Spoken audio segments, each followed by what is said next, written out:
คนกินน้ำกันจุ่มป่า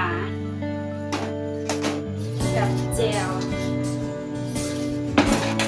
ซีนจุ่มสุดท้ายก็ได้เมนูจุ่มทุกคนจุ่มป่าเฮ็ดกินถ้วยหนึ่งผมคิดว่าสิเฮ็ดมกสมองแต่ว่าเมื่อไปตลาดมันเป็นจุ่มป่าเป็นก่อนเมื่ออื่นจึงเฮ็ดสิเฮ็ดมกสมองนะคะสิเฮ็ดหลายเมนูอยู่แต่ว่ากำคำมันยังไม่ได้แบ่งละสบายดีทุกคนมาพบกับซันนี่ในช่องซันนี่ชาแนลเนาะมื้อนี้ซันนี่ว่าสิไปแวะตลาดเนาะเพราะว่าซันนี่อยากกินคะแนบเนาะ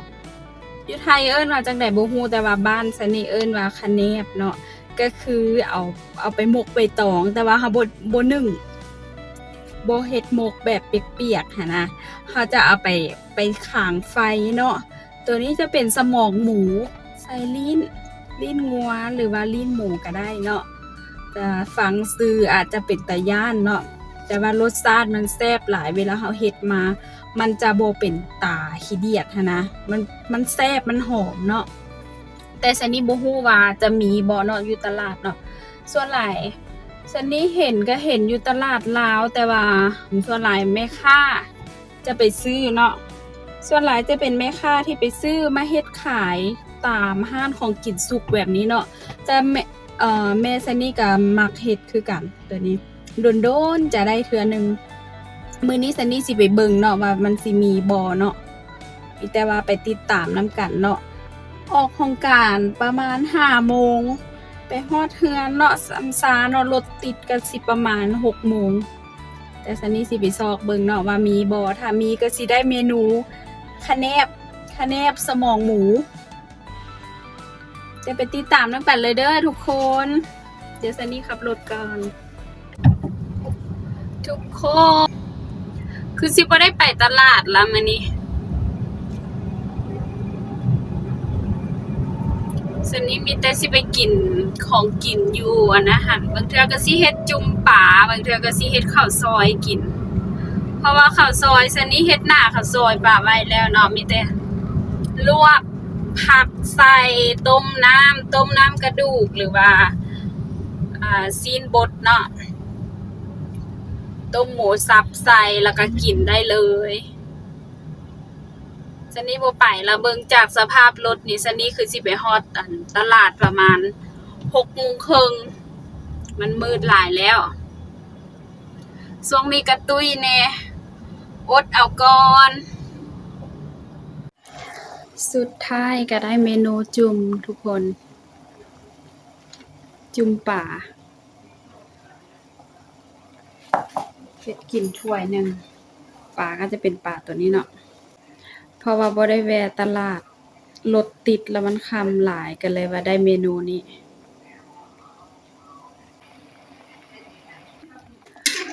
จุ่มปลานี่ใส่ผักสลัดนี่แซ่บใส่เส้นร้อนกัน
มาเด้อทุกคนกินน้ำกัน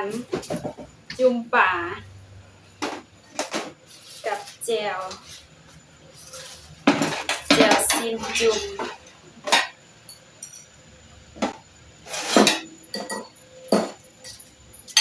มีใส่กระเทียมน้ำมะเขือเทศหลาย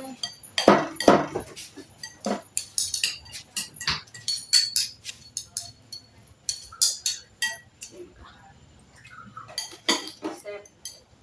แจ่วแซ่บ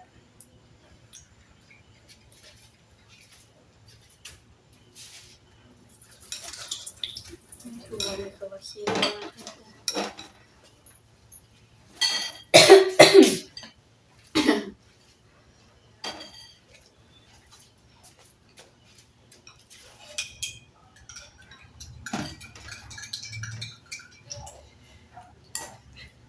กินได้ปะ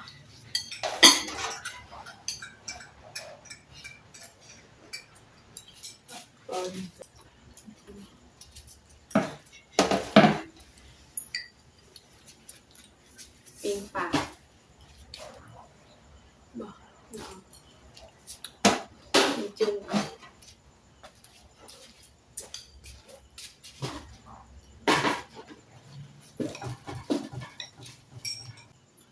ทำอิดมาสิเฮ็ดมกสมองแต่ว่าเมื่อเป็นตลาดมาเฮ็ดจุ่มปลากินก่อนมื้ออื่นจึงเฮ็ดสิเฮ็ดมกสมองแล้วก็สิเฮ็ดหลายเมนูอยู่แต่ว่ากลางค่ำมื้อนี้บ่ได้แวะตลาด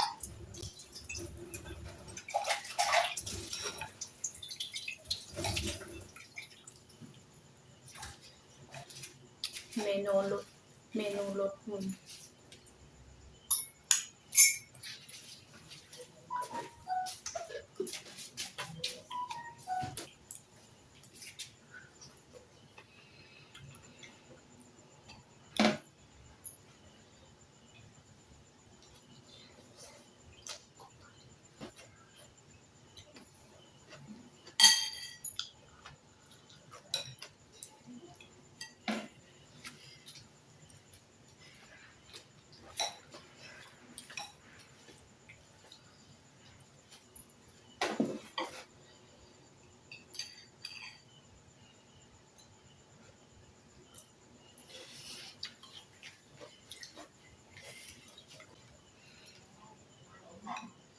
เฮ็ดแต่ปลา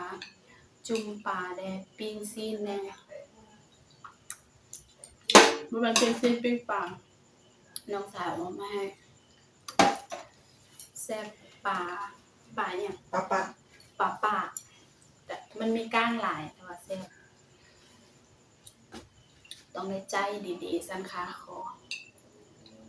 นัวบ่ใส่เป็นนัวก็ได้นะอันนี้ก็ต้องกินใส่ผักหลาย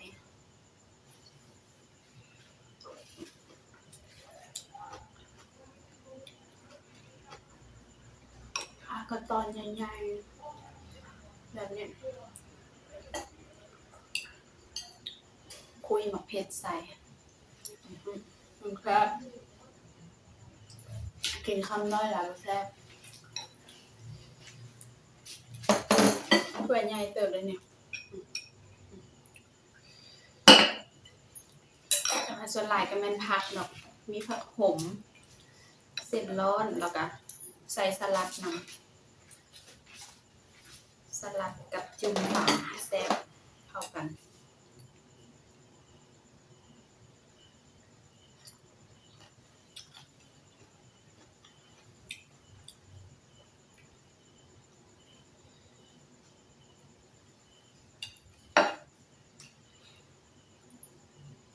เจียวสิเบิดละ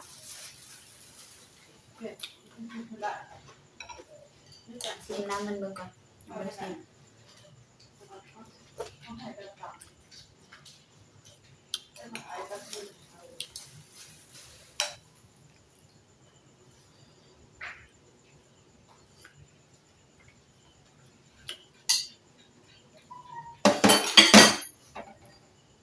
ชิมปากค่ะ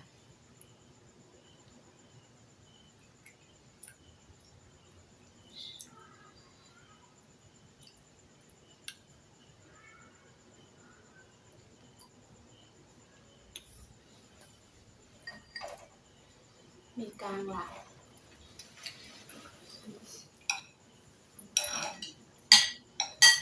เมื่อนั้นหาก็กินดาดเมื่อนี้กินจุ่มอีกละเมนูที่มักกินส่วนหลายนั้นจุ่มแมนดาดแมนตำมีตำข้าวปุ้นตำบักหุ่ง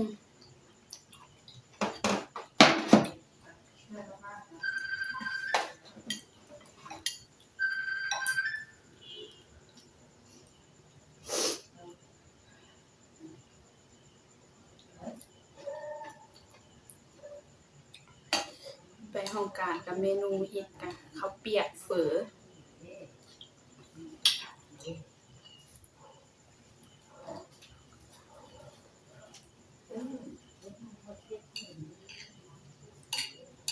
เมื่อใดที่บ่กินข้าวอยู่ห้องการเนาะมันจะมีร้านอาหารอยู่ห้องการเนี่ยแต่ว่าส่วนหลายจะเน้นเป็นอาหารแบบ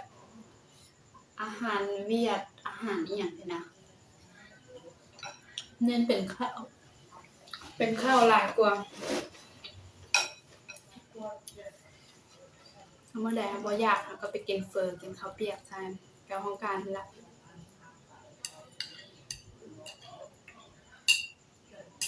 มาเฮือนก็คิดหยังบ่ออกกันเมนูจุ่มเมนูดาดใช่ไหม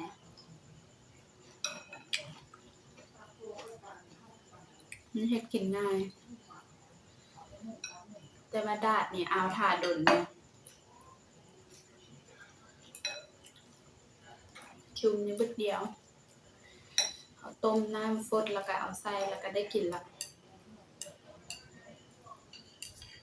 เบิดละ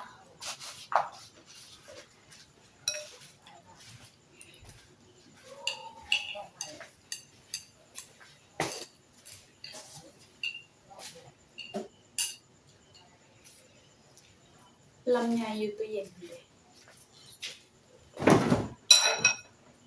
เดี๋ยวบ่มักลำไยกินแล้วไหมตู้เย็นก็เสื่อมเลยคอยมันมาจาก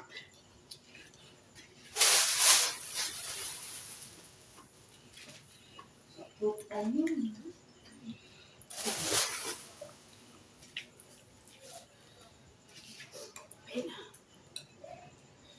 เผ็ดมากเผ็ดเนี่ย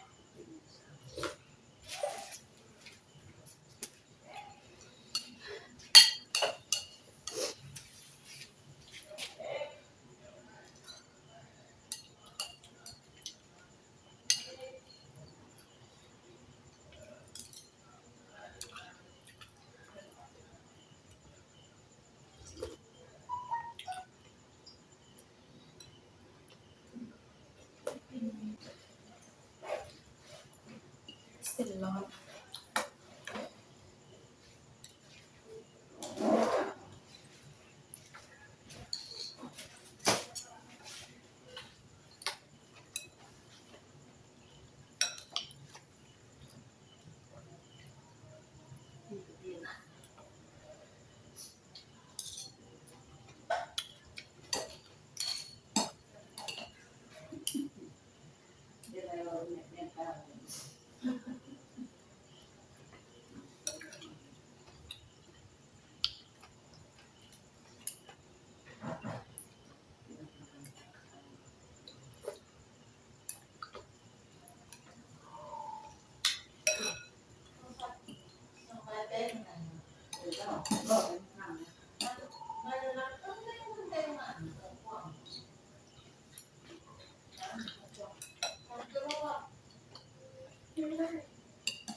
สลัดกระจุ่มแซ่บ